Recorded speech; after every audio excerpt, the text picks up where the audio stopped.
በመከራው ምክንያት ደግሞ ተስፋ ቆርጠን ነገ ልታየኑ እንደዚህ ያለ ዘመን አይዟችሁ። እንደውም የኛ ዘመን እንደ ቸርነቱ እንደዚህ ያለ ዘመን በጣም ብዙ አልፏል። ኢትዮጵያ አሳልፋለች፣ ብዙ አሳልፋለች፣ ከዚህም የባሰ አሳልፋለች። ስለዚህ ነገ ልታየን ብሎ ቁጭ ማለት የለብንም፣ መስራት ነው ያለብን። እንድንሰራ ምን ያስፈልገናል? ምን እንበል ነበር ርዕሳቸው? ምን እንበል ነው? ንቃት ለከተማ ሰው አይቸግረውም መሰለኝ። እንግዲህ ነቅቷል አልነቃም ትላላችሁ እናንተ ራሳችሁ። እንግዲህ እናንተ መንቃታችሁን በምነግራችሁ ነገር ሲንመዝናለን። አንድ ሰው ፍጹም ንጹህ መሆን ሲጀምር እሱ ሰማይ የሆነና ክርስቶስ ፀሐይ ሆኖ በሱ ማብራት ይጀምራል። ነውሩ ተለቅሞ ሲያልቅለት የክርስቶስ ብርሃን ተራራ የማይከለክለው ብርሃን ከሱ መውጣት ይጀምራል እና ቅዱስ ጳውሎስ ትክክለኛው ሰማይ ነበር።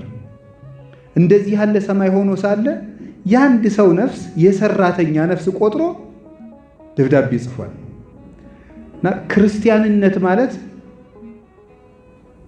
የሰው ነፍስ የሚመለከተው ነው፣ የወንድሙ ነፍስ የሚመለከተው ነው። ጥሎ ማለፍ የዓለም የካፒታሊዝም ስርዓት ነው። ጥሎ ማለፍ ነው። ካሸነፍክ ትኖራለህ፣ ካላሸነፍክ ትጠፋለህ ነው መርሁ። ይሄ ነው አሁን ያለንበት ዘመን ማለት ነው። አሁን ዓለም የሚዘወርበት መርህ ይሄ ነው።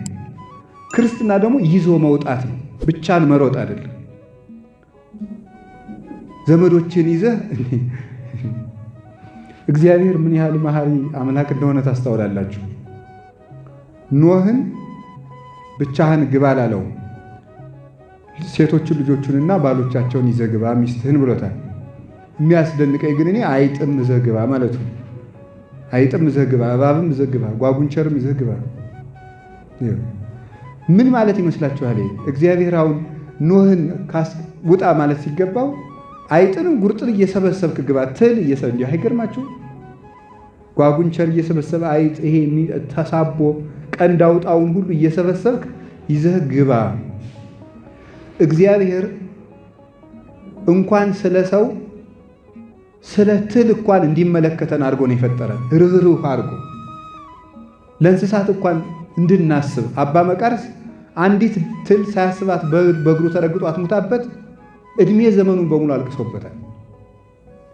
ሰው አይምሮው እግዚአብሔርን እየመሰለ ሲሄድ ለእንስሳ እንኳን ማሰብ ይጀምራል፣ እንኳን ለወንድሙ ለእህቱ። ሰው እግዚአብሔር እየተለየ ሲሄድ ሰው ራሱ ሞት ይለምዳል።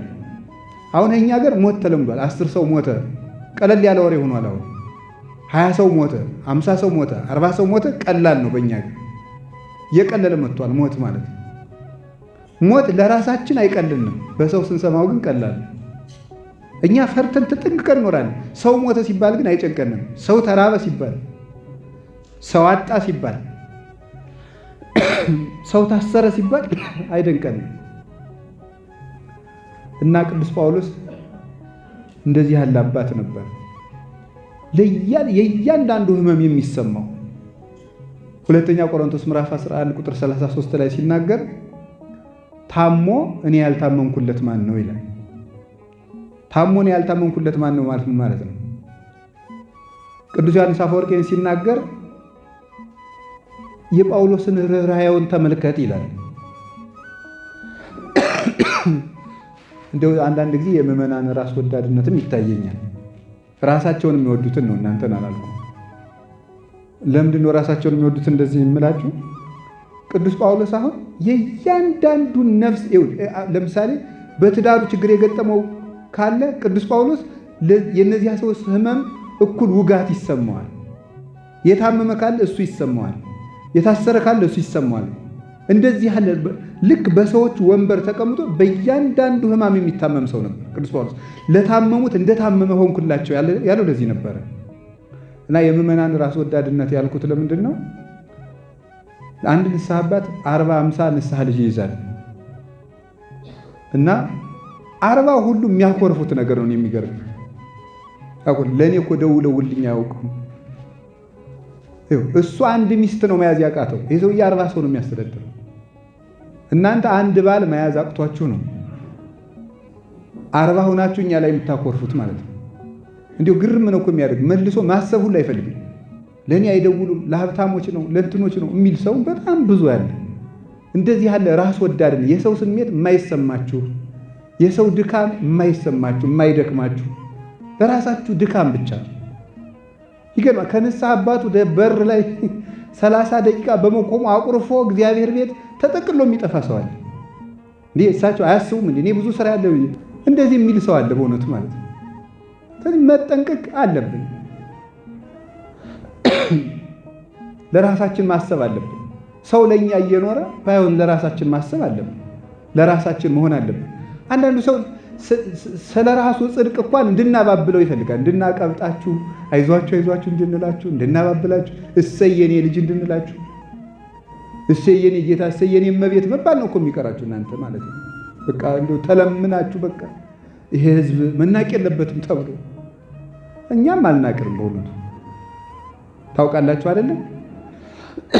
አባ እንጦንስ ገዳም ረጅም ዘመን ዘግቶ ሲጸልይ ከኖረ በኋላ ረጅም እንደኛ ሳይሆን አባ እንጦንስ የኖረበትን ቦታ ብታዩት ትቢት ይልቃችሁ ነበር። እኔ ሰሞኑን ግብጽ ሂጄ እንደው አሁን እኛ መነኩሴ ተብለን ደግሞ እንደው በጣም ግርም ምን ያለ አባ እንጦንስ የነበረበትን እንደውም አንድ መምህር ምን አሉ፣ አባ እንጦንስ ያለበት ቦታ አጠቃላይ አንድ ሀገር ምን እንደው አዲስ አበባን እንኳን አንድ 3-4 የሚያህል ሀገር ውሃም የለም ዛፍም የለም እና እኔ እንደው ባይሆን ወፍ የለም እናንተ አለ እና አንድ መምህር ምን አሉ፣ ምን ልጠጣ ነው የምትኖረው እዚህ ምንም የሌለበት ምድረ በዳ ደግሞ ከዚያም ደግሞ አሁን በእግር የሚወጣው 1500 ደረጃ ነው።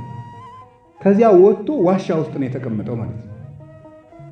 ከዚያ ወጥቶ እና ደግሞ መነኩሴ ሲባል ልኩ ይሄ ነው እና እሱ አባ እንጦንስ አንድ ጊዜ ከተማ ወጣ እና ምዕመናን ከአባታችን እንባረክ ብለው ላዩ ላይ ሲፈሩ ተንጫጩ እና ደቀ መዛሙርት ተውቶቶ አባታችን ላይ አትንጫጩ እሱ ባይታዊ ነው አሉ። ምን ብሎ መለሰ መሰላችሁ? ተዋቸው፣ ይህ እኮ የክርስቶስ በጎች ድምፅ ነው፣ ያጋንንትን ድምፅ እንኳን ችዬ ኖር ያለው ብሎ ተናግሯል ማለት ነው። ምዕመናንን ሲሰማ የክርስቶስ በጎች ድምፅ እንደሆነ የሚሰማው ሰው የወንድም ድምፅ የእህት ድምፅ የሚሰማው ሰው እሱ ነው ሰው ማለት። ቅዱስ ጳውሎስ እንደዚህ ነበር የሚያስበው እና እነ ቅዱስ እንጦንስ እነ ቅዱስ ጳውሊ እነ ቅዱስ መቃርስ ይሄንን ነበር ሲያሳዩን የነበረው ማለት ነው። እና ክርስትና ለሌላው ማሰብ ነው የምላችሁ፣ ለሌላው መኖር ነው። አሁን እዚህ ለደቡብ ኦሞ ለእንደዚህ እየተባለ ስትጠሩ እንደው የክብር እንዳይሰማችሁ ብዬ ነው። አሁን አንዳንዱ ሰው መጨቅጨቅ የገቢ ማሰባሰቢያ በዛ፣ ባለፈው ለጅማ አሁን ደግሞ ለእንትን አሁን ደግሞ ለዚያ ገዳም አሁን ለምን እንትን የሚል ሰው አለ። እንደዚህ አይሰማችሁ።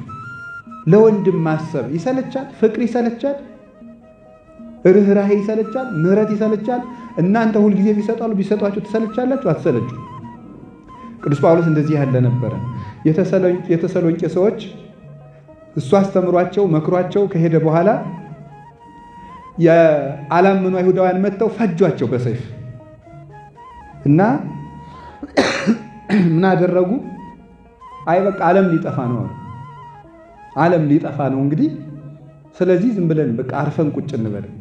እንግዲህ ጸለይን አልጸለይን ጾምን አልጾም ምን ትርፍ አለው? ይህ ዓለም ሊያልፍ ነው። የማመንስ ጥቅሙ ምንድን ነው? በማመናችን ምክንያት የምንታሰር፣ በማመናችን ምክንያት የምንሰደድ፣ በማመናችን ምክንያት የምንታረድ ከሆነ የማመን ትርፉ የት ነው? እግዚአብሔርስ የሚረዳን መቼ ነው ማለት ጀመሩ። እንደዚህ ያለ ዘመን የማይፈትነው ሰው የለም። መጸለይ ያለባችሁ እምነት በፍከራ በግርግርታ አይያዝም። እምነት በጸሎት በትህትና ነው የሚጸናው። የኛ ሃይማኖት አይበጠስም አይጠፋም እንደዚህ ስላል የምናቆመው ነገር የለም። እንደ ቸርነት ማረን በማለት ነው። ጀግንነት ራስን ማሸነፍ እንጂ መደንፋት እምነትን አያኖርም። ተፈተኑ ማለት ነው። ችግር ሲመጣ ተፈተኑ። ወደ ፈተና አታግባን ማለት ምን ማለት እንደሆነ ታውቃላችሁ? ወደ ፈተና አታግባን አባቶቻችን ሲተረጉ ፈተና የተባለ ችግር ፈርተው ክርስቶስን የሚከዱበት ቀን ነው ይላል። ወይ ክርስቶስን ወይ ሞትህን ምረጥ የምንባልበት ወይ መኖርህን ምረጥ እና ወደ ፈተና አታግባን ይሄ ነው። እነዚህ ሰዎች ስምንተኛውና ለሐሰተኛ ይመቻል። መከራ ለሐሰተኛ ይመቻል። መከራ ሲበዛ አሁን ምን እየተባለ አሁን ራሱ ሰው በቃ ስምንተኞች እኮ ነው ዓለም ሊያጠፋ ነው። እንዲሁ ቤተክርስቲያንን መከራ የሚያበላት ትውልድ መሆኑ አይቀርም የሚል ነው። ይሄ የሰነፍ ጥቅስ ነው። መሆኑ አይቀርም፣ ግድ ነው። ትንቢቱ ይፈጸም ዘንድ ግድ ነው። መልሱ ግድ አይደለም። እስኪ በሉ ሁላችሁ ግድ አይደለም በሉ። ድገሙ እንጂ ጨምሩ። ይሆን ዘንድ ምሳሌ አንድ ምሳሌ ልንገራችሁ። ነነዌ ከ3 ቀን በኋላ ትጠፋለች። ነነዌ ከ3 ቀን በኋላ ትጠፋለች። ማን ነው እንደዚህ ያለ? እግዚአብሔር። ንስሐ ገቡ። ጠፋች አልጠፋችም? ስለዚህ ይሆን ዘንድ ግድ አይደለም። ከተስተካከል የተነገረብን ነገር ሁሉ አይፈጸምብንም።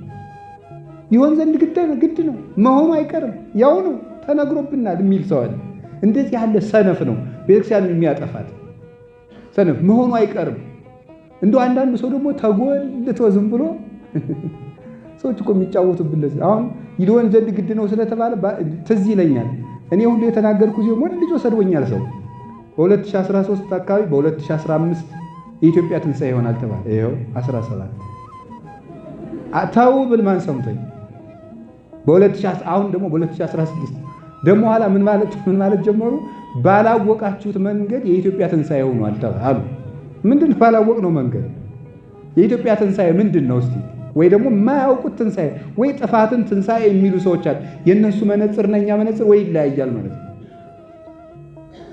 እንደው ሌባ የሚመቸው እኛ ተስፋ ስንቆርጥ ነው። ለሌባ ይመቸዋል። ስምንተኛው ደርሷል፣ እንደዚህ ሆኗል፣ መሆኑ አይቀርም። እንደው ከእንደዚህ ያለ ነገር ካልወጣን ቤተክርስቲያንን ማሳደግ አንችልም፣ እኛም አናድግም።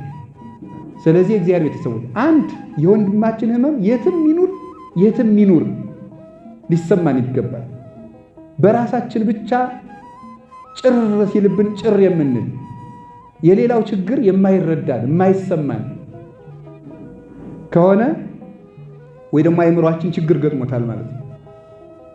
እነዚህ ሰዎች ተስፋ ቆረጡ። ምጽአት አሁን ራሱ ይሄ ጦርነት ስላለ ረሃብ ስላለ መደማመጥ ስለሌለ አሁን ሰው ራሱ ምጽአት የመጣ መስሎታል። ምጽአት ነው ያው ዘመኑ ደርሷል። እንግዲህ እኮ የቀረ የለም የሚል ሰው አለ ተጎልቶ ማለት ወይ ከመጣ ጥሩ አድርገህ ስራ ቶሎ ብለህ እንዲሁም ደርሷልም እኮ ያለ ሰው መስራት ነው ጥሩ። እንዴ ደርሷል እያሉ መጎለት አለ የለም። ከዛ ብድግ ብለው ምን ያደርጓል? አንድ ጅል ይመጣና ደግሞ ይሄው ዘመኑ የመቃረቡ ምልክት ለንደን ውስጥ እንደዚህ እየተደረገ ነው፣ አሜሪካ ውስጥ እንደዚህ እየተደረገ ነው፣ ብራዚል እንደዚህ እየተደረገ ነው ይለናል። ደግሞ መጥቶ ይድረስ ይናገር። ይሄ ጅልነት ድሮ አልነበረም? ጣዖት ድሮ አልነበረም? ጭካኔ ድሮ አልነበረም? እነ ቅዱስ ጊዮርጊስ በመንኮራኩር አልተፈጩም?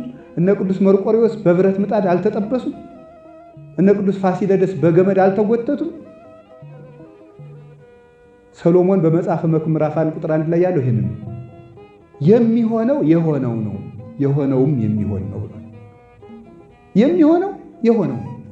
የሆነውም የሚሆን ነው። አዲስ ነገር አልመጣም። ምጽአት ነው የሚያስል ምንም የለም። ፍቅር ጠፋ። ድሮ ፍቅር አልጠፋም እንዴ? ሐዋርያትን የሚገድል ሁሉ መስዋዕት የሚያቀርብ የሚመስል አልነበረም? ነበር። ረሃብ ድሮ አልነበረም? ነበር። አለመደማመጥ ድሮ አልነበረም? ነበር። ቤተክርስቲያን ድሮ አልተሰደደችም? ትሰደድ ነበር። ስለዚህ ሁሉም ነገር የነበረ ያለ ነው። የተለወጠ ነገር የለም። ፀሐይ አልተለወጠም፣ ጨረቃ አልተለወጠችም። ክፉ ሰው ድሮም ነበር፣ ዛሬም አለ። ጨካኝ ድሮም ነበር፣ ዛሬም አለ።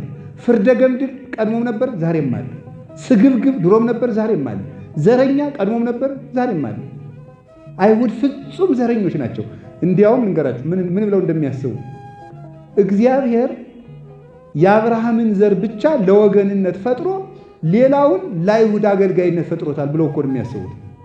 እንደዚህ ያለ ዘረኝነት አይታችሁ ታውቃላችሁ? ንጹሕ ዘር የእስራኤል ዘር ነው፣ ሌላው የእስራኤል አገልጋይ ነው ብለው ነው የሚያስቡት።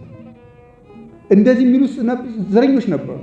የተሰሎንቄ ሰዎች የገጠማቸው ነገርና አሁን እኛ የገጠመን ነገር አንድ ነው።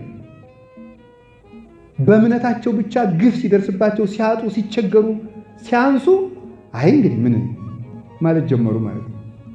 የእግዚአብሔርን ረዳትነት በምድር መሳካት የሚለካ ሰው ብዙ አለ። እግዚአብሔር ሕፃናት ሲታረዱ እሽኛ በኃጢአታችን ነው አለ። ሕፃናት ሲታረዱ ለምን ይላል? ለዚህ መልሱ ምንድን ነው? ነፍሰ ጡሮች ሲገደሉ እግዚአብሔር የት አለ የሚል ሰው አለ። እኛ ምን እናውቃለን? በእግዚአብሔር ፍትህ ገብታችሁ መከራችሁን አትዩ። እንዲያው አባ እንጦንስ አንድ ጊዜ እግዚአብሔር ሆይ ክፉውን ሰው ሀብታም ታደርጋለህ፣ ደጉን ሰው ድሃ ታደርጋለህ፣ በጎውን ሰው ቶሎ እድሜውን ታሳጥራለህ፣ ጨካኝ ሰዎችን ደግሞ እድሜ ትጨምራለህ። ፍርድህ ምንድን ነው ብሎ ጠይቀው። እንጦንስ ዝም ብለህ የራስህን ኑሮ ኑር አለ። የራስህን ኑሮ ኑር፣ እሱን እግዚአብሔር ያውቃል። ያ ማለት ምን ማለት ነው? አይ መጠየቅ አትችሉም። ኦርቶዶክስ ተቀበል ነው እንጂ ምክንያት አትወድም ማለት አይደለም።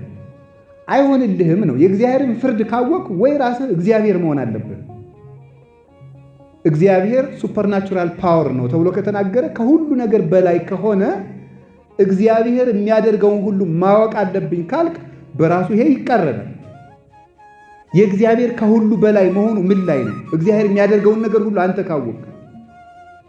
አትክልት የትኛው መነቀል እንዳለበት፣ የትኛው መቆረጥ እንዳለበት፣ የትኛው መቆየት እንዳለበት፣ የትኛው መገረዝ እንዳለበት የሚያውቀው ገበሬው ነው እንጂ አትክልቱ አይደለም የሚያውቀው። እኛ አትክልቶችንን፣ እግዚአብሔር ደግሞ የሕይወታችን ገበሬ ነው። ወፃ ዘራይ ይዝራ፣ ዘሪ ሊዘራ ወጣ ብሎ እንደነገረ እሱ ገበሬ ነው። ማንን መንቀል፣ ማንን መትከል፣ ማንን ማሳጠር፣ ማንን ማስረዘም እንዳለበት እሱ ያውቃል። ስለዚህ ስለተሳካልን እግዚአብሔር ወዶናል፣ ስላልተሳካልን እግዚአብሔር ጥሎናል ማለት ኦርቶዶክሳዊነት አይደለም።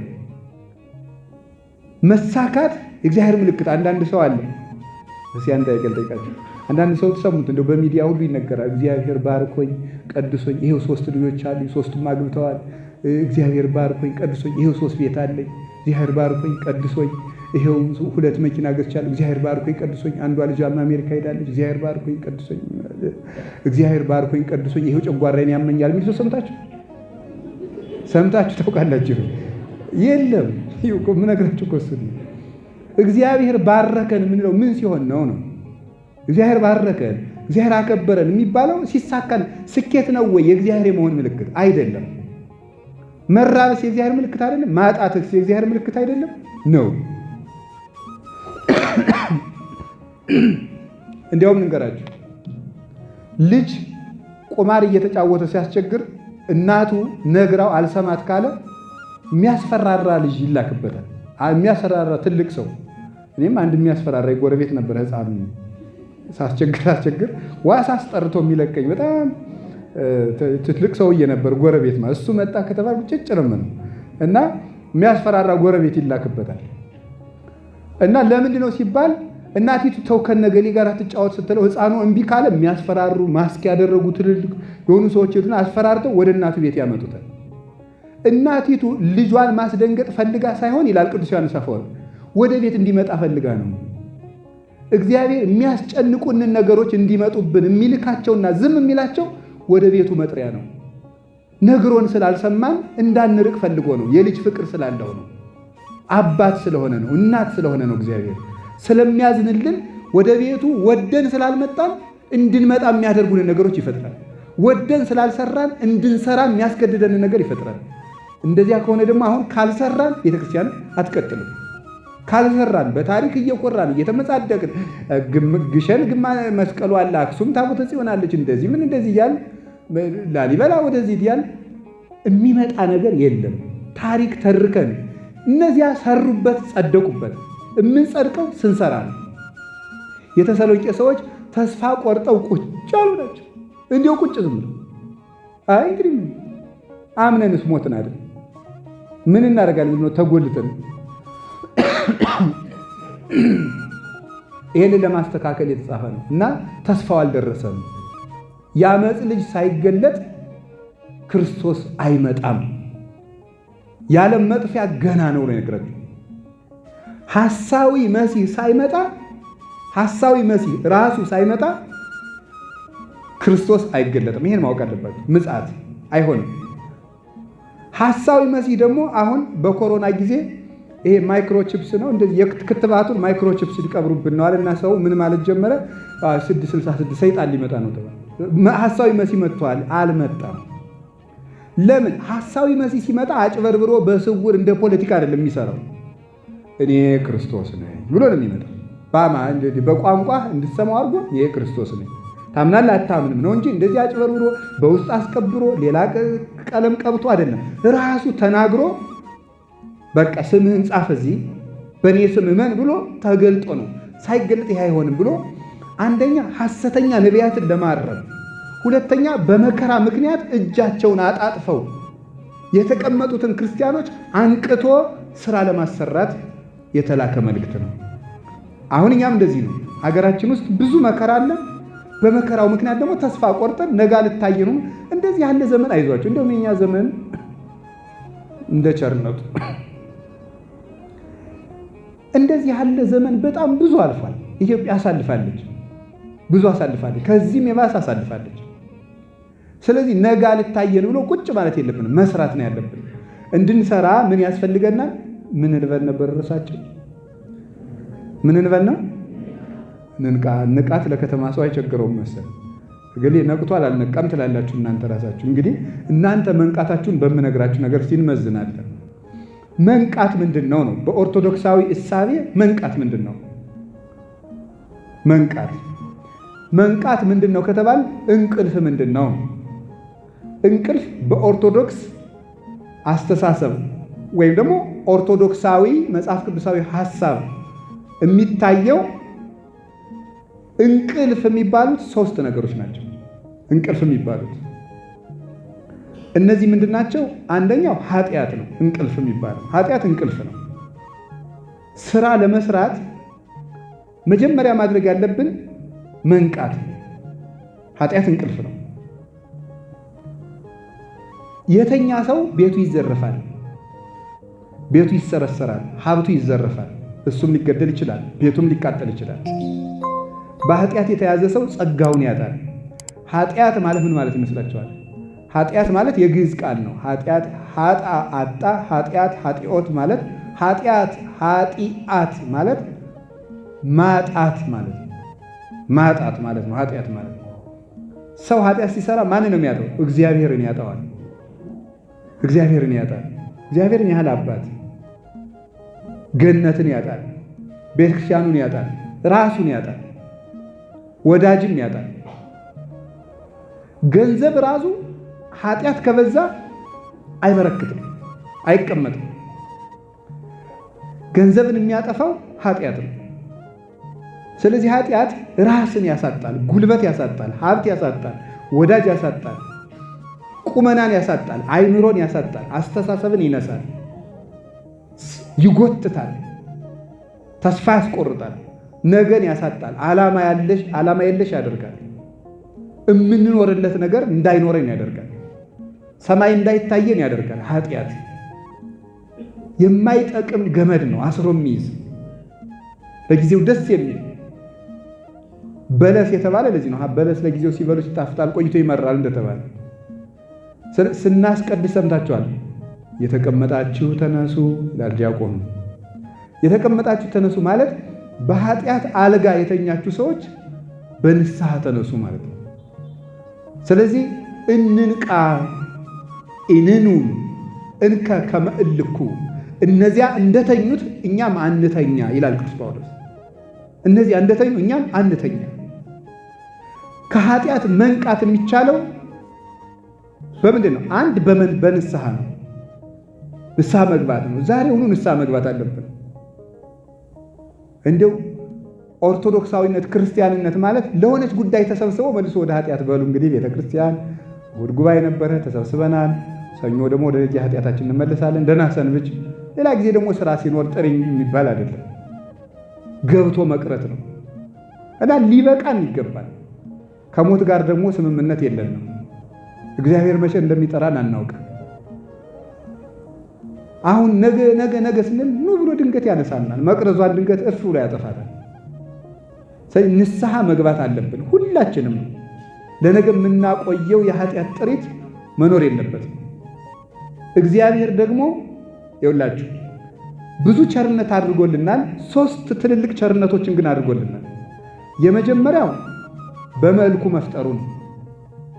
ማንም ሰው ጥሩ መልክ ቢኖረው መልኩን ሊሰጥን ስለማይችል እግዚአብሔር ግን ብሩህ፣ ንጹህ፣ ቅዱስ መልክ ያለው አምላክ ሲሆን ያንን አርአያና መልክ እኛ እንድንይዝ ፈቅዶልናል። ስለዚህ መጀመሪያ ቀዳሚት ሰው ሀበነ አርአያሁ ክብርተ እንዳለ ቅዱስ ጎርጎርዮስ ሃይማኖተ አበው ምዕራፍ 60 ላይ መጀመሪያ ክብርት አርአያውን ሰጥቶ ፈጠረን። ይሄ ትልቅ ቸርነት፣ ትልቅ ልግስና ነው። እንደምታውቁት ነው እግዚአብሔር አውሬ አድርጎ ቢፈጥረን ይችል ነበር። ሰው አድርጎ በመልኩ ፈጥሮናል። ሁለተኛ እግዚአብሔር ያደረገልን ቸርነት ሰው ሆኖ መምጣቱ ነው። ሰው ሆኖ ጌታ ሆኖ የባሪያን መልክ መያዝ የሚፈልግ ማንም የለም። ወነሣ አርአያ ገብር፣ እሱ ግን የባሪያን መልክ ይዞ መጣ ይላል ፊልጵስዩስ ምዕራፍ 2 ቁጥር 8 ላይ የባሪያን መልክ ይዞ መጣ። የድሃ ልብስ የሚለብስ ሀብታም አናውቅም። ሀብታም ሲሆን የድሃ ድሪቶ መልበስ የሚፈልግ ባለጸጋ አናውቅም። ክርስቶስ ወለብሰ ሥጋነ በአርአያ ዚአነ ቅዱስ ያሬድ እንደነገረን የእኛን ሥጋ ለበሰ፣ በእኛ አምሳል ተመላለሰ ብሎ እንደነገረን ሰብአ ኮነ በአርአያ ዚአነ ሰው ሆነ፣ እንደኛ ሰው ሆነ፣ የእኛን ሥጋ ለበሰ። እንዲህ ብሎ እንደተናገረ የእኛን መልክ ይዞ መምጣቱ ፍጹም ፍቅር ነው። እንደዚህ የሚያደርግ ማንም የለም። ከዚያ ወገኖቹ አደረገ፣ ሰው ሆኖ ወገኖቹ አደረገ። ታውቃላችሁ ሉቃስ ወንጌል ምዕራፍ 2 ላይ እንደተነገረው ወወፃ ትእዛዝ ማበ አውግስጦስ ቄሳር ከመ ይጻፍ ኩሉ ሕዝብ፣ ሰው ሁሉ ይቆጠር ዘንድ ከቄሳር ዘንድ ትእዛዝ ወጣ ይላል። ጌታችን በመቆጠር ሰዓት የተወለደበት ምክንያት እኛን ወገኖቹ አድርጎ ሊቆጥረን ስለመጣ ነው። ወተወለቆም ስለ ይጎያን ከመ ይደምረነ ውስተ ማኅበረ ጻድቃን ይላል ቅዱስ ያሬድ። ከበደለኞች ጋር ተቆጠረ እኛን ከጻድቃን ማኅበር ይቆጥረን ዘንድ።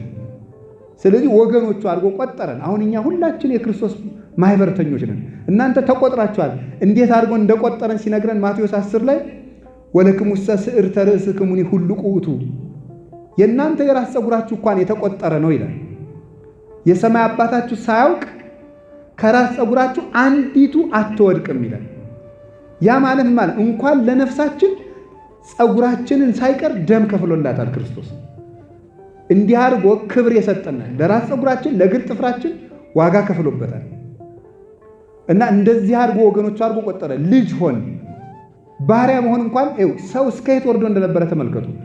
ሰብእሰን ዘክቡር ውእቱ ኢያእመረ፣ ሰው አላወቀም። ምን ሆነ ስንለው ቅዱስ ዳዊት ኮነ ከመ እንስሳ ዘአልቦ ልብ፣ ልብ እንደሌለው እንደ እንስሳ ሆነ። አሁን ሰው እንደ እንስሳ ሆነ አለ። እንደ እንስሳ የነበርነውን ምን አደረገን? ልጆቹ አደረገን። የእግዚአብሔር ልጅ መሆን ቀላል ነገር እንዳይመስላችሁ፣ ትልቅ ስልጣን ነው። በምድርም በሰማይም የፈለገውን ያህል ስልጣን ቁጠሩ፣ የእግዚአብሔር ልጅ መሆንን የሚያህል ስልጣን የለም። ልጆቹ አድርጎናል። ሶስተኛ እግዚአብሔር ያደረገልን ቸርነት በንስሐ ያደረገልን ይቅርታ ነው።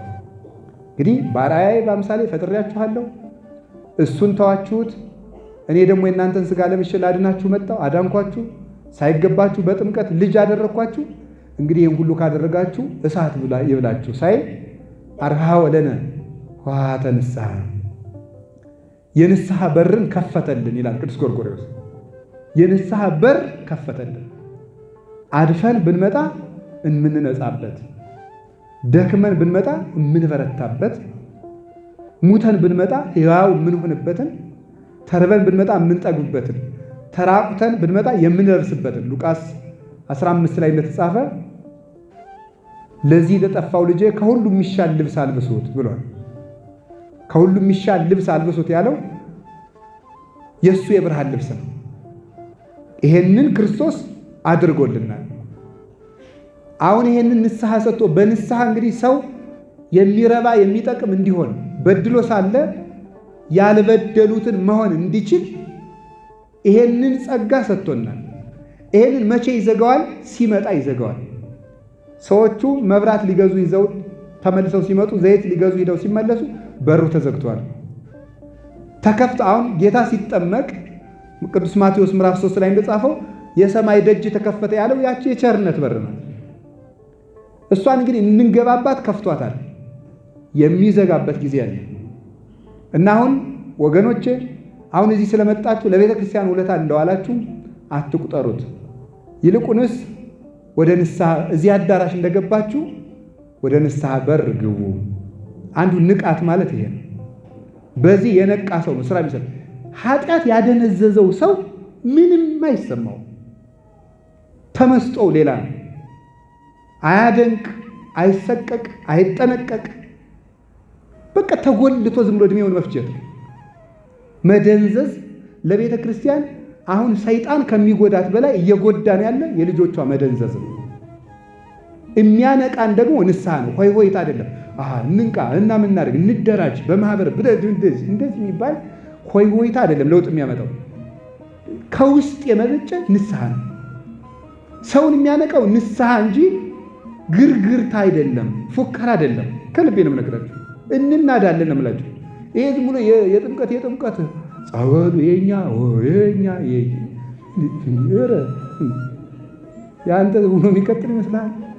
እንደዚያ ታቦቱ የኛ አንተ የማን ሆነ ነው እንዲሁ የኛ የምትል እንዲሁ ኑር አይደለም። ደግሞ እንደዚህ ስላችሁ ተሰቀቁ ማለቱን በሉ ችግር የለም እያልኳችሁ ያል መጀመሪያ እናንተ የክርስቶስ ነው የእግዚአብሔር እንሆን። እውነቴን የእግዚአብሔር እንሆን። የሰይጣን ሆነናል፣ የማናውቀው ሆነናል። የማናውቀው አሁን እኮ ተመልከቱ አይደለም ድሮ ታንክ ተጭኖ አውሮፕላን ቦምብጣ አውሮፕላኖች ተጭነው ነበር ኢትዮጵያን የሚወሯት አውሮፓውያን። አሁን አያስፈልጋቸውም። በቴሌቪዥን አንተን ይከፍተዋል፣ ይዘጓል፣ ያረጉማል። በፌስቡክ ዝውር አድርገው ህይወታችሁን ይገዛሉ። በደንብ አድርገው ይቆጣጠሯቸዋል ማለት ነው። ወታደር ሳይመደብበት ጥይት ሳይተኮስበት እጅ ሰጥተሃል። የለም በቃ ኢትዮጵያዊነት ጨርሶ የለም።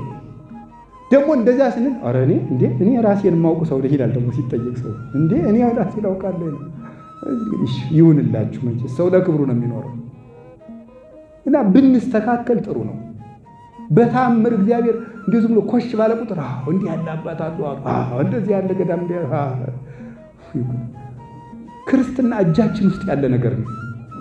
ተጎልተን የሆነ ሰው ለውጥ እንዲያመጣልን እንፈልጋለን።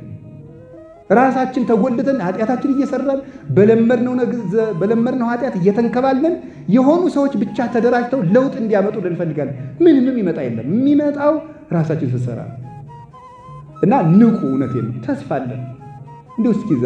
ዛሬ እስከ ሰሞኑን ንስሐ ያልገባችሁ ካዋላችሁ ጥሩ እድል ነው። ብፁዕ አባታችን እንኳን ይህን ጉባኤ ያዘጋጁት ለሳንቲም ብቻ ሳይሆን ለነፍሳችሁ እንድታስቡ። የምትቀድሙት እናንተ ናችሁ። እግዚአብሔር በንስሐ ያንቃን። የሚቀበል አባት አለን። አይዟችሁ፣ የሚቀበል አባት አለን። እኔ በጣም አንድ ቅዳሴ ስሙ በደንብ ጥሩ ነገር ቀርቦልናል። ቅዳሴ ስናስቀድስ መጀመሪያ የምትመጣ አለች ሰጥስ ምን እለዋለሁ እሑድ ሲባል ቅዳሴ እንገምነው ኩሉ ዘገብራ ለጽድቅ ጻድቅ ውእቱ ወዘያከብር ሰንበተ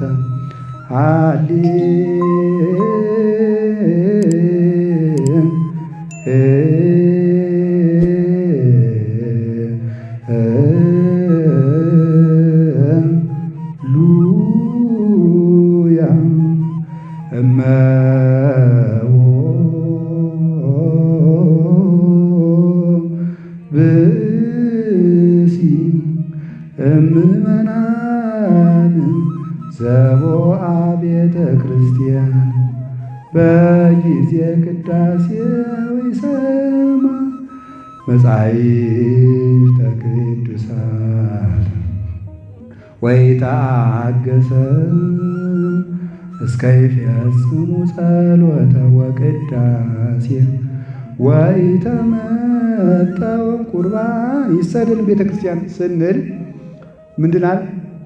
እይበል ፈላሲ ዘገባ ሀበ እግዚአብሔር ይፈልጠኒኑ እምሕዝቡ ወደ እግዚአብሔር እይበል ፈላሲ ዘገባ ሀበ እግዚአብሔር ይፈልጠኒኑ እምሕዝቡ እይበል ፈላሲ ዘገባ ሀበ እግዚአብሔር ይባል። እይበል ፈላሲ ዘገባ ሀበ እግዚአብሔር ይፈልጠኒ ነው ምዝቡ። ከኃጢአት ተሰዶ ወደ እግዚአብሔር የመጣ ሰው ቢኖር እግዚአብሔር እንዲያው ይለየኛል አይበል ይላል። ከኃጢአት ተሰዶ የኃጢአት ስደተኛ የኃጢአት እንግዳ ሆኖ ኃጢአት አሰድዶት መከራውን አይቶ ተጨንቆ ወደ ቤተ ክርስቲያን የመጣ ሰው ቢኖር እኔ እኮ ርኩስ ነኝ፣ እኔ ቆሻሻ ነኝ፣ እግዚአብሔር ከወገኖቹ ይለየኝ ይሆን አይበል ይላል። ኢሳይያስ ነው የተናገረው። ባስልዮስ ቅዳሴ ላይ ያስገብቶታል። መጀመሪያ ቤተ ክርስቲያን ተስፋ ሰጥታ እንድናስቀድስ ነው እና ሰይጣን የሚለን አትረቡም፣ እናንተ ምንም ተመልሳችሁ አትጠቅሙ ስለሚለን ንስሐ ትልቅ ያደርጋል። ፈያታዊ ዘየማን በንስሐ ነው። ዛሬ በቅዳሴ ዓመት ሁሉ ተዘከረነ እግዚኦ በከመ ተዘከርኮ ለፈያታዊ ዘየማን እንድንል ያደረገን በንስሐ ተመልሶ ነው።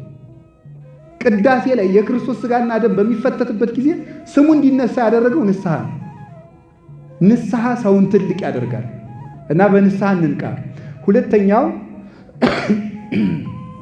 እንቅልፍ የሚባለው ምንድን ነው ስትሉ ስንፍና ነው። ስንፍና በጣም ከፍተኛ እንቅልፍ ነው።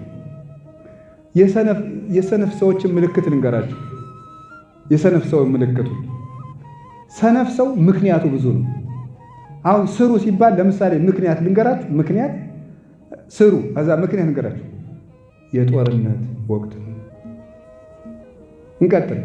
ስሩ ኑሮ ተወዷል። ይሄ ምንድን ነው? ምክንያት ሰነፍ በላኩት ጊዜ ያመካኛል ይላል ስሩ። እስቲ ጊዜው አለፍ ይበል ትንሽ እንረጋጋ፣ ምን አስቸኮላችሁ? እዚህ ጦርነቱን በረድ ይበል ይላል። በረድ ይበል እግዚአብሔር ያብርድ እና ተኝተን ሊበርድ ነው እየሰራን ይብረድ እንጂ ተኝተን የምናበርደው መከራ የለም። ሰርተን ነው መከራን የምናረቀው። ስለዚህ አሁን ምንድነው? ሰነፍ ምክንያቱ ብዙ ነው። ሰነፍ ጥቅሱ ብዙ ነው። ያመካኛል። ልጅ ስለሆንኩ ነው ይላል። እኔ ገና ወጣት። እኔ አንዳንዱ ሰው ላለመሸማቀቅ እያልኩ ነው እንጂ ለምክር ሲመጣ ያው ሰው ነኝ አባ ያውቃሉ ሲለኝ ዝም በል ልለው እልፋለሁ። ግን እንዳይሰቀቅ ዝም እላለሁ ማለት ያው ሰው ነኝ መቼም ይላል። ሰው እንዲህ ሰው ማለት ውዳቂ ነው ያላችሁ ማለት ነው። ሰው ነኝ አትበሉ። ያው ሰው ነኝ መቼም አትበሉ። በቃ ሰውነት ጥሩነት ነው እና ልጅ ነኝ ያው ወጣት ነኝ ይላል። ወጣት ጅል ነው ያላችሁ ማለት ነው። እንዴ ድንግል ማርያም እኮ ወጣት ናት። ስንት ዓመቷ ነው የነበር ጌታ ስትሆን? 15 ዓመቱ። ቂርቆስ ስንት ዓመቱ ነው? ቅዱስ ጊዮርጊስ ስንት ዓመቱ ነው? አጠቃላይ ሩጫውን ሲጨርስ 27። አጠቃላይ መክብበ ሰማዕታት ሲሆን 27 ዓመቱ ነው። ልጅ ነኝ ይኸው ማመካኘት ነው። ደግሞ መልሳችሁ የከተማ ሰው ነኝ። ያው ከተማ ነው ታውቁታላችሁ፣ ብዙ ነው በቃ ያው ቴክኖሎጂው ማለት እና አትመርጡ እና የከተማ ሰው ነኝ፣ ብቻዬን ነው የምኖረው፣ በቃ ማንም ከጎኔ የለም፣ እግዚአብሔር አለ። ለሌሎቹ አባቶቻችን ማን ነበራቸው? ማንም። ብቻዬን ነው የምኖረው፣ ያመኛል። አዎ እንዲሁ ምንም ምክንያት ሰነፍ ሰው ምክንያት አታውቁ። ጎረቤቶች ክፉ ናቸው። አንድ ሊቀ ጳጳስ ልጅ እንደው ተማር ቢሉት አባ ምበላው የለኝም ማለት ነው። ስትደነቆር ምን እየበላ ደነቆርካ? እየደነቆርክ የምትበላውን ነገር በቃ እሱን እየበላ ተማር። ሳትማርስ እየበላህ አይደል? ሳትማር ከበላህ ተማር እሱን የምትበላውን እየበላ። ስለዚህ ምንድነው አሁን እየተጃጃለ ምክንያቶቻችን ማስወገድ አለብን። ልጅ ነኝ፣ አሞኛል፣ አልተማርኩም፣ ድሃ ነኝ፣ እንደዚህ ነኝ ያላችሁን ነገር ይዛችሁ ወደ ቤተክርስቲያን። እንደ አንዳንድ ሰው ደግሞ ምቾቱን መልቀቅ አይፈልግም። የሰነፍ ሰው አንዱ ማመካኙ ምቾቱ ከምቾቱ መላቀቅ አይፈልግም። በቃ ተመችቶት እግዚአብሔር ይቅር ባይ ነው እያለ ለዚያ ደግሞ ጥቅስ እንደው የት እንደሚያገኝ አይታወቅም። በቃ ለዚያም ጥቅስ አለው። አትስፈን ሲሉት እግዚአብሔር ማሪ ነው፣ እናንተ ናችሁ የምታጋንኑ የምታካብዱ ይላል። እንደዚህ አለ። ምቾቱንም ሳይለቅ እግዚአብሔርም ሳይቀርበት እያዋጣ 50 እያዋጣ እንደውም ተው ስትሉት ተው እንጂ ባላንስ አድርጉ የሚል ማለት ነው። እንደዚህ የሚል ሰው አለ። ኧረ ተው፣ ጽድቅ ባላንስ አይሆንም ጌታዬ። ጽድቅ ባላንስ አይሆንም። ጽድቅ እውነት ነው። አዋጥቶ መዳን የለም፣ እውነትን መከተል ነው። ስለዚህ አሁን የምነግራችሁ እያዋጣን እንደዚህ እያደረግን ከምንሆን ሰነፍ ቅዱስ ዮሐንስ ዘደማስቆ የመከራ ሁሉ ምንጮች ብሎ ይናገርና አንዱ ስንፍና ነው የሚለው። ሰነፍ ስለሆን ነው ቤተክርስቲያኒቱን እጇን እንድትሰጥ ያደረጋት፣ እንድትፈታ ያደረግናት፣ እንድንታወቅ የሆነው በስንፍናችን ምክንያት። ብዙ ነገር አይናችን እያየ እያመለጠ ነው ሰነፍ ስለሆነ። አላችሁ የሰነፍ ሰው ጥቅሱ ደግሞ ሁልጊዜ እነገዴ ናቸው ነው እንጂ። አሁን ለምሳሌ ምንድን ነው የሚለው ሰነፉ ምንድን ነው? ከዚህ ሁሉ ጥሩ አባት ቢኖረን እንዲሁ አተን ነው እንጂ ጥሩ ጳጳስ ቢኖረን። አሁን ብዙ አባታችን ስላሉ አይደለም፣ እኔ ቢኖሩም ባይኖሩም ለአባትነታቸው ክብር አለኝ፣ መናገር ያለብኝ እናገራለሁ እያልኳቸው ያለው ግን ብፁዕ አባት ቢኖረን፣ ጥሩ ቅዱስ አባት ቢኖረን፣ እንደዚህ ያለ አባት ቢኖረን። እሺ አሁን ሌባ እንድትሆን ያደረጉ ብፁዕ አባታችን ናቸው? ተኝተህ እንድታድር ያደረጉ አሁን ፓትርያርኩ ናቸው? የምሬን እኮ ነው የምነግራቸው። ጸሎት እንድናቋርጥ ያደረጉን አባቶች ናቸው? እስኪ ተመልከቱ። እኛ ዝም ብለን ብንለወጥ አስተዳደር መች ይጎዳናል? መለወጥ እኮ ነው ያጓል። እንዳትቆርብ እስኪ የትኛው ጳጳስ ነው የከለከለ? እንዳትቆርቡ፣ ንስሐ እንዳትገቡ፣ እንዳትጸልዩ። እናንተ የአስተዳደር ጥብቅና ከመቆማችሁ በፊት ስለ ነፍሳችሁ የማታስቡለት እና ሰነፍ ሁልጊዜ ይሄ የሚጠቅሰው ሰው አለው። እንደዚህ ነው እንጂ ሲኖዶሱ ነው እንጂ ቤተ ክህነቱ ነው እንጂ እንደዚህ ያለ ይሄ ሰነፍ ነው። ቤተ ክርስቲያናችን ውስጥ ችግር የለም አላልኳችሁም? በጣም በርካታ ችግር አለ፣ መታረም የለበት አስተዳደር ውስጥ እያልኩ ያለው ግን እኔ አሁን የምናገር ራሳችን ላይ ነው። አሁን የሚገርመኝ ስለ አንድ ሌባ መነኩሴ ታሪክ ብጠቅስ ብሰብካችሁ አሁን ታሪክ ሁላችሁም አባ ገሌ እኮ ነው ነገሯቸው ይላል። አንዳንድ ሰው በድሮ ጊዜ አንድ ሌባ ጳጳስ ነበር ብዬ በእንደው ወይ አውሳቢዎስ ዘኒቆምዲያን ወይም የአንዱን ብጠቅስ ወይም የሌላውን ብጠቅስ ደግሞ ብልክት አሏቸው። ብፁዕ አቡነ ገሌን ነው ልክልካቸው ናቸው ይላል። የሆነ ነገር ስንናገር እንትኑን ነው የእንትኑን ኃላፊ ነው ይላል። ለራሳችሁ የምትወስዱት መቼ ነው? እንዲሁ ግርም እኮ ነው የሚያደርገው። ለራሳችሁ አትወስዱ። ስብከት ሲሰበክ እነ ገሌን ነው እና እንዲያው ሊቀ መዘምራን ኪነ ጥበብ በጣም ድንቅ መዝሙር ዘምረውልናልና በሌላው የምትፈርድ ማነህ አንተ እያሉ ሰለስቱ ጣቶችህ አንተን ያሳያሉ። በሌላው የምትፈርድ አንተ ማነህ እያሉ ሶስቱ ጣቶችህ ማንን ያሳያሉ? ይኸው ስንት ጣት ነው ወደ እኔ የተመለሰው? ይኸው ሶስት። በሌላው አንድ ጣት ስታመለክት ወደ አንተ ሶስት ጣት ይዞራል። መጀመሪያ ወደ ራስህ ነው። በጣም የሚያስደንቅ መዝሙር ነው በእውነቱ ማለት ነው። ስለዚህ አሁን የምነግራችሁ የእግዚአብሔር ሰዎች ሰነፍ አትኑ፣ ተኝታችሁ አትደሩ። ለጥ ብላችሁ በቃ ምቾታችሁን ጥላሎት አምሽታችሁ አትተኙ። ምቾት ካልጠላችሁ ለቤተ ክርስቲያንም ለራሳችሁም አትሆኑ። ምቾት ካልቀነሳችሁ ለምሳሌ ማታ ላይ ፍጥጥ ብሎ በቃ ቲክቶክ እና ፌስቡክ ላይ እንዲህ ብሎ ማምሸት ምቾት ፍለጋል። ክርስቶስ ነው እንጂ ፍቾት የሚሰጠን እሱ ደግሞ ጧት ሌላ ምቾት ያስፈልገዋል። የማይጠገብ ደስታ ነው የዓለሙ ደስታ። እያሳዘናችሁ እያደነዘዛችሁ መጨረሻ ላይ ማደንዘዝ ነው እና ማታ እንቅልፋ በጊዜ የተኙ ሌሊት በጊዜ ተነሱ፣ ቅዱሳት መጻሕፍትን አንብቡ፣ ተማሩ። እንደዚያ ሲሆን ቤተክርስቲያንን ከፍ ባለልና ማቆም እንችላለን።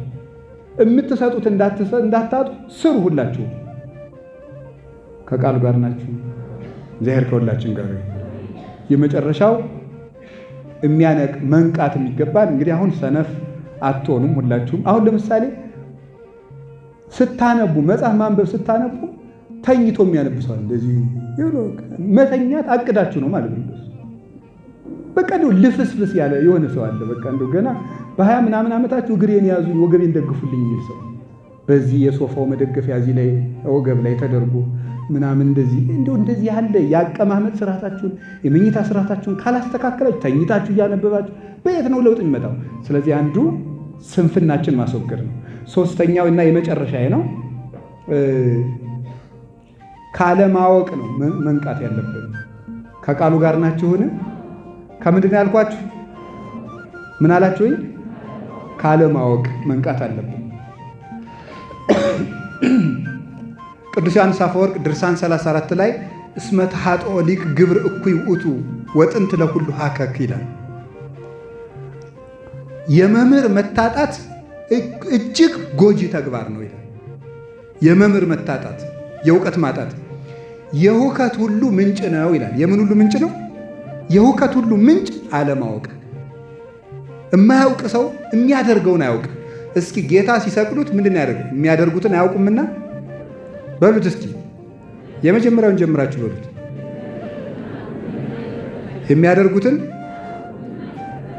የሚያደርጉትን አያውቁምና አይደለም የሚያደርጉትን በሉ እንጂ።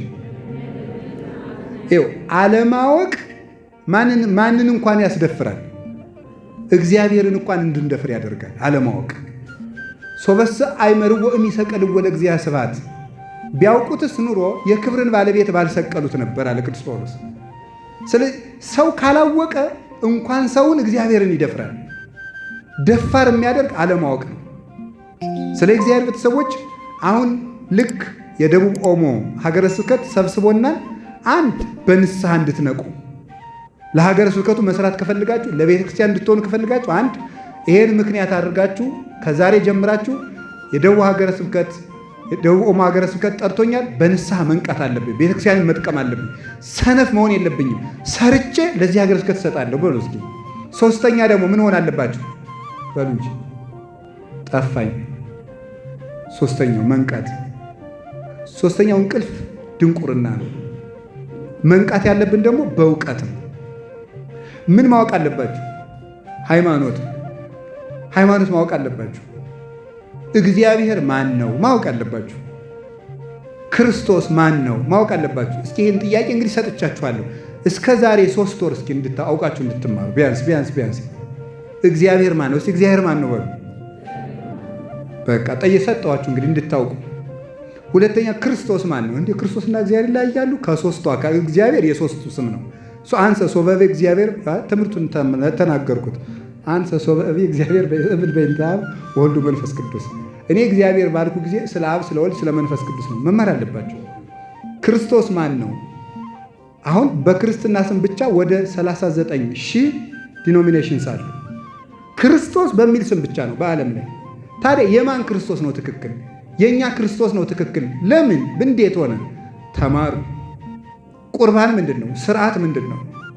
ጋብቻ ምንድን ነው? ማወቅ አለባችሁ። እንግሊዞች አንድ የሚሉት ጥቅስ አላቸው።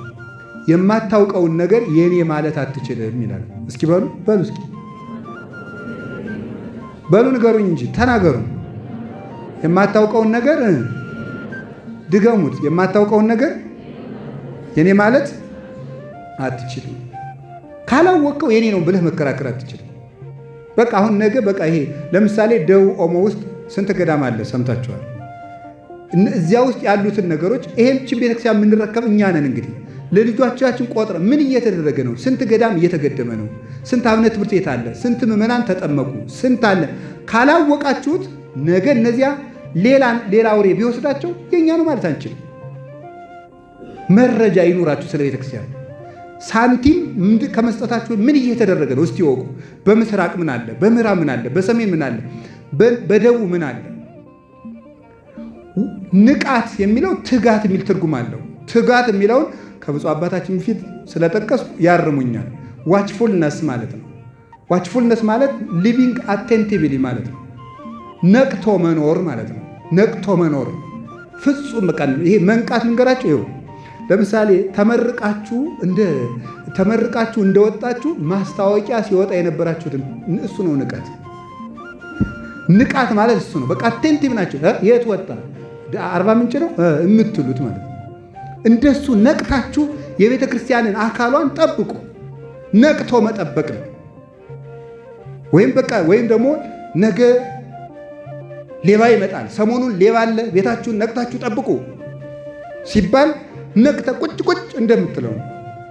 ወይም ደግሞ ሙሽሪት ወይም ሴት የምትወደው ጮኛዋ ከሩቅ ሀገር ሲመጣ ነቅታለም የሌላ መኪና በጮኸ ቁጥር መጣ ይሆን እንደምትለው ከመፋጻ ቀጢን ነው ከመመሰንቆ ሀዝ ያስተፈሳኒ በሰሚዖቱ ያሉ ማዘስ መሐሌ ዘሰሎሞን ላይ ነው። እንደ ቀጭን ፉጨት ልቤን ደስ ያሰኘዋል የምትለው ሙሽራይቱ የኛ ነፍስ ናት። ነቅቶ መጠበቅ ማለት እሱ ነው። መንቃት ማለት ይሄ ነው። ድሮ ለከተማ ሰው ምሳሌው አይመችም። እኛ ድሮ ገጠር ስናድግ ነገ የጥምቀት ልብስ ይመጣልሃል ስንባል እንዴት ብሎ ዶሮ ይጩህ፣ እንዴት ብሎ ይንጋልን፣ ነገ ሊሰጠን ነው። በቃ ኮሽ ባለ ቁጥር እንደዚያ እንዳልን ነው የምናድረው። ልክ እንደ መልካም ስጦታ ወይም ደግሞ ሌባ እንደሚመጣበት ሰው ሶበስ አይመረ ባለቤት ጊዜ ይመጽእ ሰራቂ እምተጋ ወሐለወ። ባለቤት ሌባ የሚመጣበትን ጊዜ ቢያውቅ ኑሮ ተግቶ በጠበቀ ነበር። መትጋት ማለት መንቃት ማለት ነው። ልንገራችሁ፣ እየሰማችሁ ነው። እንዲሁ ሁለት ነገር ልጨምራችሁ እና ልጨርስ እዚሁ ጋር። ስለ መንቃት አንድ ነገር ልንገራችሁ።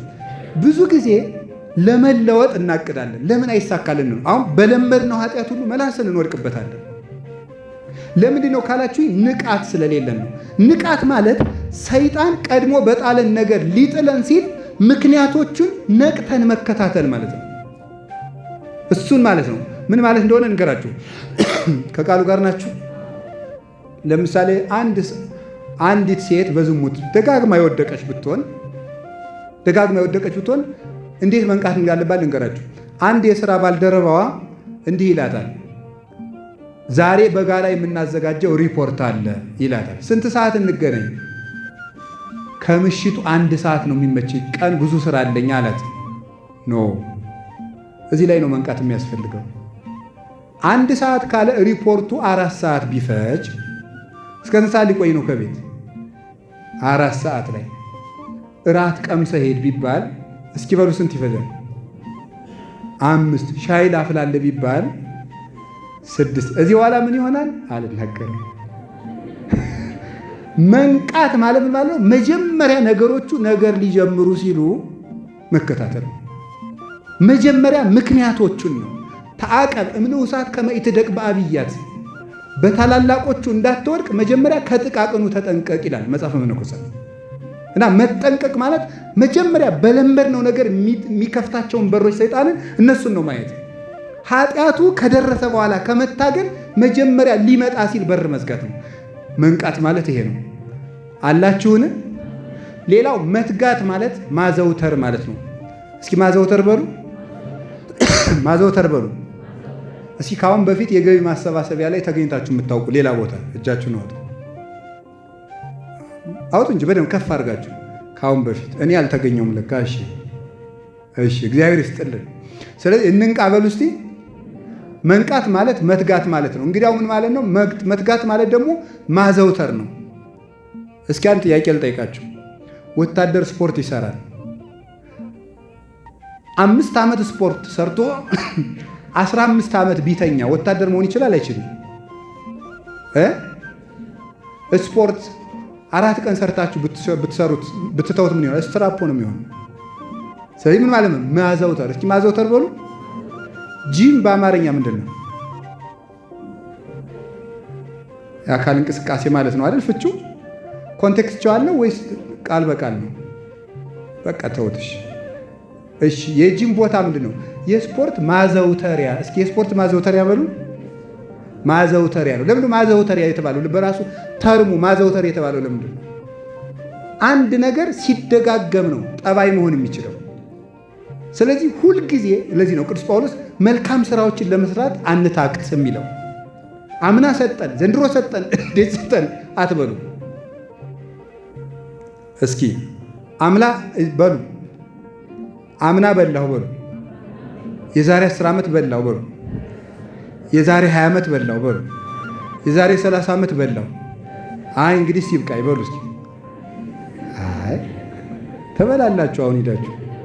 ስለዚህ እንደዚህ ነው ማዘውተር አለ። ይሁን ካላዘውተርከው እንዴ የዛሬ ሳምንት ምን የመሰለ ሙክት በልቼ አሁን ኧረ አትልም። ዛሬም ትበላለህ፣ ሽሮም ሆነ ቆሎም ሆነ።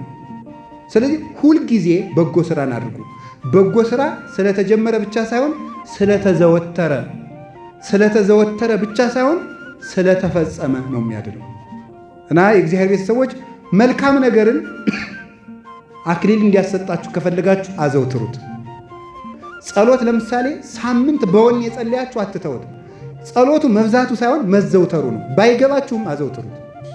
ቤተ ክርስቲያን መሄድን ጥሩ ሕሊና ባይኖራችሁም አዘውትሩት። ዝም ብላችሁ ስታዘወትሩት መጀመሪያ እርሻ ሲታረስ እናንተ አላረሳችሁም እንጂ እጅ እያመመ እየደማ እየተላጠ ነው የሚታረሰው። ከዚያ በኋላ ግን እሾህ የሚጨብጥ እጅ ማግኘት ይቻላል። ስለዚህ ስናዘወትር በሰይጣን ላይ ኃይል እናገኛለን። ነቅተን ቤተክርስቲያናችንን እንድንጠብቅ እግዚአብሔር ይርዳን። የሰላም አምላክ ኢየሱስ ክርስቶስ የሰነፈውን ልባችን በወንጌል ሰላም ያንቃልን። ይቆየን። ወስብሐት ለእግዚአብሔር።